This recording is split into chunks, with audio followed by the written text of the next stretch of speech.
आज हम सुनेंगे पुरुषोत्तम अधिक मास के 21वें अध्याय की ऐसी रहस्यमयी और पवित्र कथा जिससे सुनने मात्र से मनुष्य के जीवन के दुख, दरिद्रता और भय धीरे धीरे समाप्त होने लगते हैं। लेकिन मेरे प्यारे धर्म प्रेमी श्रोताओं, कथा शुरू करने से पहले आपसे एक छोटी सी विनती है। जो भी भक्त सच्चे मन से भगवान श्री हरि से प्रेम करता है वह इस वीडियो को लाइक अवश्य करेगा और कमेंट में राधे कृष्ण जरूर लिखेगा, क्योंकि कहा जाता है कि जहाँ हरि नाम का स्मरण होता है वहाँ स्वयं भगवान की कृपा आने लगती है। और भक्तों, इस कथा को बीच में छोड़कर मत जाइएगा, क्योंकि पुरुषोत्तम अधिक मास की कथा अधूरी सुनना शुभ नहीं माना गया। जो भक्त श्रद्धा और धैर्य के साथ पूरी कथा सुनता है उसके जीवन के संकट धीरे धीरे दूर होने लगते हैं और भगवान श्री हरि की कृपा उसके घर में प्रवेश करने लगती है। मेरे प्यारे श्रोताओं, आज का अध्याय सुनने से पहले सुनिए अधिक मास की एक चोर की कथा, फिर सुनेंगे आज का अध्याय और फिर सुनेंगे माता सबरी की कथा। बहुत समय पहले की बात है। एक नगर में एक चोर रहता था। चोरी करना ही उसका काम था। वह मंदिरों तक में चोरी करने से नहीं डरता था। लोगों ने उसे बहुत समझाया, लेकिन उसने कभी किसी की बात नहीं मानी। एक दिन अधिक मास चल रहा था। नगर में पुरुषोत्तम मास की कथा हो रही थी। चोर ने सोचा, कथा में बहुत भीड़ होती है, आज वहाँ जाकर कुछ कीमती सामान चुरा लूँगा। रात को वह कथा स्थल पर पहुँच गया।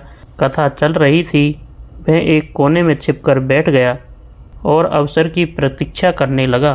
तभी कथावाचक कह रहे थे, भगवान पुरुषोत्तम इतने दयालु हैं कि यदि कोई पापी भी सच्चे मन से उनकी शरण में आ जाए तो वे उसके करोड़ों जन्मों के पाप नष्ट कर देते हैं। यह बात चोर के हृदय में तीर की तरह लगी। उसने सोचा, क्या मेरे जैसे पापी को भी भगवान क्षमा कर सकते हैं? वह चोरी करना भूल गया और पूरी कथा सुनने लगा। कथा के अंत में संत ने कहा, मनुष्य कितना भी बड़ा पापी क्यों न हो, यदि वह एक कदम भगवान की ओर बढ़ाता है तो भगवान उसकी ओर 100 कदम बढ़ते हैं। उस रात चोर सो नहीं सका। उसके मन में बार बार वही बातें घूमती रही। अगले दिन वह फिर कथा में पहुंच गया। फिर तीसरे दिन, चौथे दिन और पूरे अधिक मास कथा सुनता रहा। धीरे धीरे उसका हृदय बदलने लगा। उसने चोरी छोड़ दी और भगवान का नाम जपने लगा। लोग आश्चर्य करने लगे कि जो व्यक्ति कभी मंदिर के पास भी चोरी करने जाता था वही अब मंदिर की सेवा कर रहा है। कुछ वर्षों बाद जब उसका अंतिम समय आया तो वह भगवान का नाम लेते लेते रोने लगा और बोला, हे प्रभु, मेरे जीवन में तो केवल पाप ही पाप थे। यदि उस अधिक मास में मैं कथा सुनने न गया होता तो मेरा उद्धार कभी नहीं होता। कहते हैं कि उसी समय उसके मुख पर अद्भुत शांति छा गई और उसने भगवान का स्मरण करते हुए अपने प्राण त्याग दिए। तो कथा की सीख, कोई भी मनुष्य इतना बड़ा पापी नहीं होता कि भगवान उसे क्षमा न कर सके और कोई इतना बड़ा पुण्यात्मा नहीं होता कि उसे भगवान की आवश्यकता न हो। इसलिए कहा गया है कि पुरुषोत्तम मास की कथा केवल सुनने के लिए नहीं बल्कि जीवन बदलने के लिए होती है। तो सभी प्रेम से बोलिए, श्री पुरुषोत्तम भगवान की जय। अब सुनिए आज का अध्याय, फिर सुनेंगे सबरी माता की कथा। पिछले अध्याय में हमने वाल्मीकि का दृढ़धनवा से पुरुषोत्तम मास के नियम के बारे में सुना था। आज हम सुनेंगे मुनि वाल्मीकि का राजा दृढ़धनवा को पुरुषोत्तम मास की पूजन विधि कहना। वाल्मीकि जी बोले, पुरुषोत्तम भगवान की प्रतिमा को शुद्ध करके प्राण प्रतिष्ठा करें, अन्यथा मूर्ति धातु की ही रहती है। मूर्ति के दोनों गालों को दाहिने हाथ से स्पर्श कर उसमें हरि भगवान की प्राण प्रतिष्ठा करें। मूर्ति की प्राण प्रतिष्ठा न करने से पहले जो स्वर्ण आदि धातु थी वह वैसे ही रहती है, उसमें देवता का वास नहीं होता। अतः हे राजन, अन्य देवताओं की मूर्ति में भी देवत्व लाने के लिए प्राण प्रतिष्ठा अवश्य करनी चाहिए। तदिष्णो परमं पदम सदा पश्यन्ति सूर्य है, पुरुषोत्तम के बीज मंत्र से करनी चाहिए।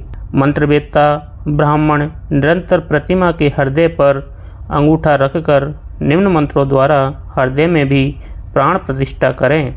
इस मूर्ति में प्राण प्रतिष्ठित हो, इस प्रतिमा में प्राण चलायमान हो, यह प्रतिमा पूजा के लिए देवत्व को प्राप्त हो। स्वाहा।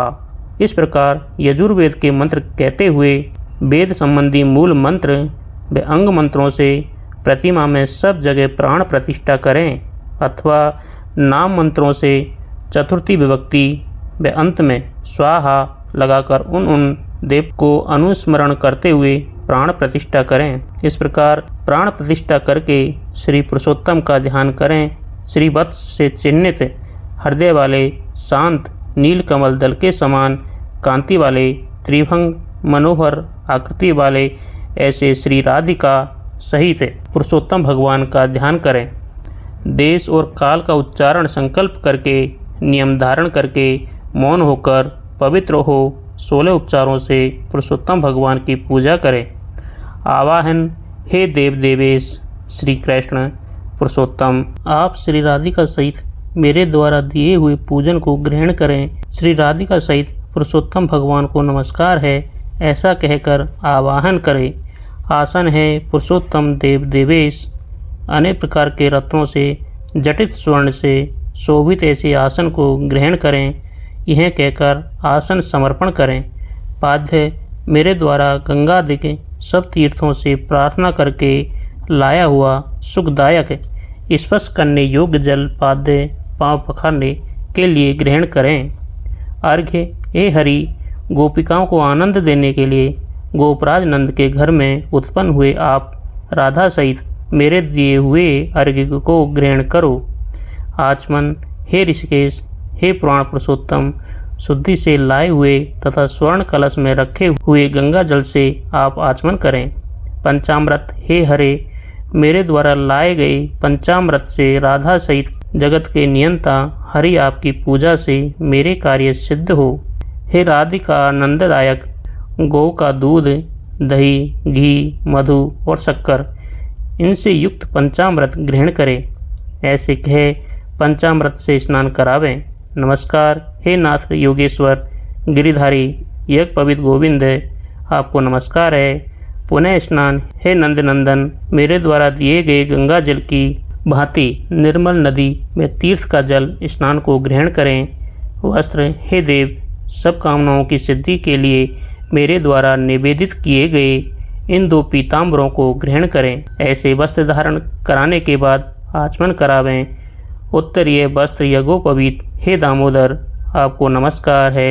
इस संसार सागर से आप मेरी रक्षा करें और अंगोच्छा सहित यज्ञोपवीत देवें। चंदन। हे सुरश्रेष्ठ, सुगंधि से पूरित मनोहर दिव्य चंदन आपके लिए विलेपन को है, इसे प्रीति से ग्रहण करें, ऐसा कहे चंदन लगावे।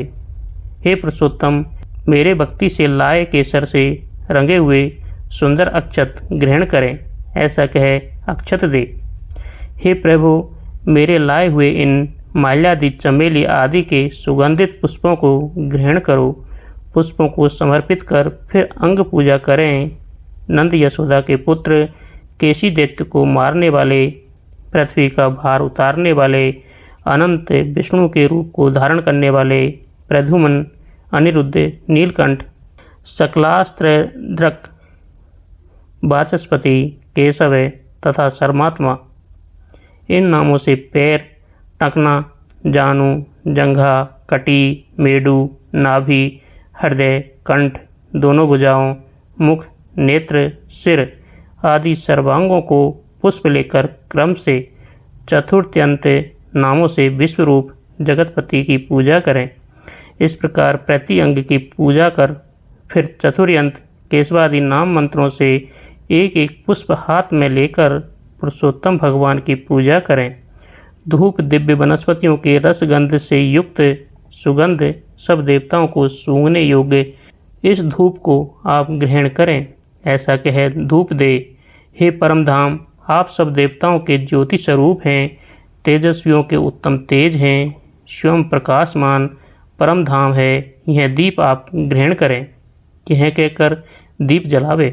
हे देव, नैवेद्य ग्रहण करें और मेरी भक्ति को अचल करके मुझे इच्छित वर दीजिए तथा परलोक में परम गति प्रदान करें। यह कहकर नैवेद्य समर्पण करें, बीच में जल दें, फिर अंत में आचमन दें। हे ऋषिकेश, सुवर्ण के कलश में लाए हुए गंगा जल से आचमन करो, यह कहकर आचमन दें। हे देव, ये फल मैंने आपके आगे रखे हैं, अतः मुझे जन्म जन्मांतर में श्रेष्ठ फल मिलें, ऐसा कह श्रीफल दे।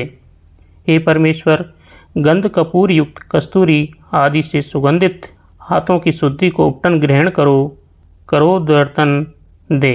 हे देव, सुपारी युक्त कपूर सहित भक्ति भाव से दिया मनोहर तांबूल ग्रहण करो, इस प्रकार तांबूल दे।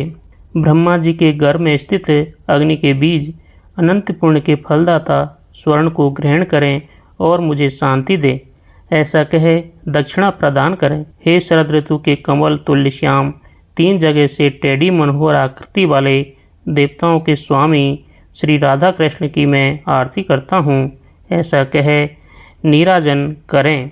हे जगन्नाथ, रक्षा करो। हे भक्तों पर कृपा करने वाले, मेरी प्रेय दक्षिणा स्वीकार करो, ऐसा कहे प्रेय दक्षिणा प्रदान करें। हे नाथ, यज्ञेश्वर, यज्ञ रूप, यज्ञ के कारण श्री गोविंद को मैं नमस्कार करता हूँ, ऐसा कहे मंत्र पुष्पांजलि दे। विश्वेश्वर, विश्वरूप, विश्व के उत्पन्न करने वाले विश्वपति गोविंद को नमस्कार है, ऐसा कहे नमस्कार करें। फिर निम्न मंत्र से पुरुषोत्तम भगवान से क्षमा मांगे। हीनम क्रियाहीनम भक्तिहीनम जनार्दने यत् पूजितम मायादेव परिपूर्णम तदस्तु में। नाम मंत्र के अंत में स्वाहा लगाकर नित्य तिलों से हवन करें। पुरुषोत्तम की प्रीति के लिए एवं संपूर्ण अर्थों के फल की सिद्धि के लिए महीने भर तक अखंड दीपक जलावें और निम्न मंत्र से यस्यं स्मृत्या च नामुक्त्या तपो यज्ञ क्रियादिषु न्यूनम संपूर्णताम याति सद्दो वंदे तमुच्युतम। भगवान जनार्दन को नमस्कार करके पुनः निम्न मंत्र बोलकर जनार्दन भगवान से प्रार्थना करें। प्रेमादात कुर्वताम कर्मम प्रच्यवेताध्वरेषु यत स्मरणादेवे तदिष्णु संपूर्ण यासदित श्रुति। प्रमादवश जो पूजन में कमी रह गई हो सो सब परिपूर्ण हो, यह कहकर सुख से विचरें। इस पृथ्वी पर मनुष्य जन्म पाकर जो लोग पुरुषोत्तम मास के आने पर नवीन मेघ तुल्य श्याम वर्ण वाले राधा सहित पुरुषोत्तम भगवान को इस प्रकार भक्ति से नित्य प्रति वैष्णव ब्राह्मण को गुरु बनाकर पूजेगा, वह इस लोक में अमित सुख भोग कर अंत में बैकुंठ को जावेगा। जय बोलो पुरुषोत्तम भगवान की जय। अब हम सुनेंगे सबरी माता की कथा। बहुत समय पहले दंडकारण्य नामक घने वन में एक छोटी सी झोंपड़ी में सबरी नाम की एक भिलनी रहती थी। वह वनवासी जाति की थी। उसका जीवन बहुत साधारण था, लेकिन उसका हृदय अत्यंत निर्मल और भगवान की भक्ति से भरा हुआ था। सबरी बचपन से ही दयालु स्वभाव की थी। वह किसी को दुखी नहीं देख सकती थी। उसके गांव में एक बार बहुत बड़ा उत्सव होने वाला था। उस अवसर पर अनेक पशुओं की बलि दी जाने वाली थी। जब सबरी ने उन निरीह पशुओं को रोते और डरते देखा तो उसका हृदय कांप उठा। वह सोचने लगी, क्या भगवान कभी किसी जीव की हत्या से प्रसन्न हो सकते हैं? उसका मन अशांत हो गया। उसी रात वह गांव छोड़कर जंगल की ओर निकल पड़ी। वह कई दिनों तक जंगलों में भटकती रही। भूखी प्यासी होने पर भी उसके मन में केवल एक ही इच्छा थी, भगवान को पाने की। चलते चलते वे महान तपस्वी मतंग ऋषि के आश्रम पहुंची। आश्रम में अनेक ऋषि मुनि तपस्या कर रहे थे। सबरी डरते डरते आश्रम के बाहर खड़ी हो गई। मतंग ऋषि ने उसे देखा और प्रेम से पूछा, पुत्री तुम कौन हो? सबरी हाथ जोड़कर बोली, गुरुदेव मैं एक गरीब वनवासी स्त्री हूँ। मैं भगवान की भक्ति करना चाहती हूँ, कृपया मुझे अपनी शरण में ले लीजिए। कुछ ऋषियों ने कहा, गुरुदेव यह वनवासी जाति की स्त्री है, इसे आश्रम में कैसे रखा जा सकता है? लेकिन मतंग ऋषि ने मुस्कुराकर कहा, भगवान की दृष्टि में कोई छोटा बड़ा नहीं होता। सच्चा भक्त वही है जिसका मन पवित्र हो। उन्होंने सबरी को आश्रम में रहने की अनुमति दे दी। उसी दिन से सबरी का नया जीवन शुरू हुआ। वह प्रतिदिन सूर्योदय से पहले उठ जाती, पूरे आश्रम की सफाई करती, रास्तों से कांटे हटाती, नदी से जल भर कर लाती और ऋषियों की सेवा करती। वह कभी किसी से कठोर शब्द नहीं बोलती थी। हर समय उसके मुख पर राम राम राम का नाम रहता था। धीरे धीरे बरसों बीत गए। सबरी बूढ़ी हो गई, लेकिन उसकी सेवा और भक्ति में कोई कमी नहीं आई। एक दिन मतंग ऋषि का अंतिम समय आ गया। सभी शिष्य उनके पास बैठे थे। तब उन्होंने सबरी को बुलाकर कहा, पुत्री सबरी, तुम्हारी भक्ति से मैं अत्यंत प्रसन्न हूँ। एक दिन स्वयं भगवान श्री राम तुम्हें दर्शन देने यहाँ आएंगे। यह सुनकर सबरी की आंखों से आंसू बहने लगे। उसने गुरु के चरण पकड़ लिए। मतंग ऋषि बोले, उनकी प्रतीक्षा करना, तुम्हारा जीवन सफल हो जाएगा। कुछ समय बाद मतंग ऋषि ब्रह्मलोक को चले गए, लेकिन सबरी रोज उसी आशा में जीने लगी कि एक दिन भगवान राम अवश्य आएंगे। हर सुबह वह आश्रम के रास्ते साफ करती और सोचती, कहीं प्रभु आज आ जाएं। वह जंगल से बेर चुनकर लाती, हर बेर को चख कर देखती कि कौन सा मीठा है। खट्टे बेर अलग रख देती और मीठे बेर भगवान राम के लिए संभाल कर रखती। लोग उसका मजाक उड़ाते और कहते, तुम्हारे राम कभी नहीं आएंगे। लेकिन सबरी मुस्कुराकर कहती, मेरे गुरु के वचन कभी झूठे नहीं हो सकते। इसी प्रकार अनेक वर्ष बीत गए। सबरी अब बहुत वृद्ध हो चुकी थी। उसके बाल सफ़ेद हो गए थे, शरीर कमज़ोर हो गया था, लेकिन भगवान राम के प्रति उसका विश्वास अटल था। उधर भगवान श्री राम वनवास के समय माता सीता की खोज करते हुए लक्ष्मण जी के साथ दंडकारण्य वन में पहुँचे। चलते चलते वे मतंग ऋषि के आश्रम की ओर आए। जैसे ही सबरी ने भगवान राम को देखा, वह आनंद से भर उठी। उसकी आंखों से आंसू की धारा बहने लगी। वह दौड़कर भगवान के चरणों में गिर पड़ी।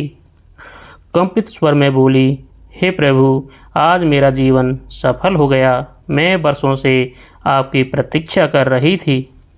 भगवान राम ने प्रेम से उसे उठाया और कहा, माता, तुम्हारी भक्ति हमें यहाँ खींच लाई है। सबरी तुरंत भगवान के लिए बेर लेकर आई। वह हर बेर को पहले चखती और फिर मीठा बेर भगवान राम को देती। लक्ष्मण जी यह देखकर थोड़ा आश्चर्यचकित हुए, क्योंकि वे बेर झूठे थे, लेकिन भगवान राम बड़े प्रेम से वे बेर खाते रहे। भगवान राम मुस्कुराकर बोले, माता सबरी, इन बेरों में जितना प्रेम और भक्ति है, उतना स्वाद संसार के किसी भोजन में नहीं। यह सुनकर सबरी की खुशी का ठिकाना नहीं रहा। वह बार बार भगवान के चरणों में सिर झुकाने लगी। तब भगवान राम ने सबरी को नवधा भक्ति का उपदेश दिया। उन्होंने कहा, भक्ति के 9 रूप होते हैं। संतों का संग, भगवान की कथा सुनना, गुरु सेवा, भगवान का गुणगान, मंत्र जाप, इंद्रियों पर नियंत्रण, सभी में भगवान को देखना, संतोष रखना और पूर्ण विश्वास रखना। सबरी ध्यानपूर्वक भगवान की बातें सुनती रही। भगवान राम ने अंत में कहा, जो भक्त सच्चे मन से मेरा स्मरण करता है, मैं सदैव उसकी रक्षा करता हूँ। भगवान के दर्शन और उपदेश पाकर सबरी का जीवन धन्य हो गया। उसने भगवान के चरणों में ध्यान लगाकर अपने प्राण त्याग दिए और उसे मोक्ष प्राप्त हुआ। आज भी सबरी की भक्ति संसार में अमर मानी जाती है। उसकी कथा हमें सिखाती है कि भगवान केवल प्रेम, विश्वास और सच्ची भक्ति देखते हैं। जाति, धन और ऊंच नीच का उनके सामने कोई महत्व नहीं होता। बोलिए सबरी माता की जय। सीता माता और रामचंद्र भगवान की जय।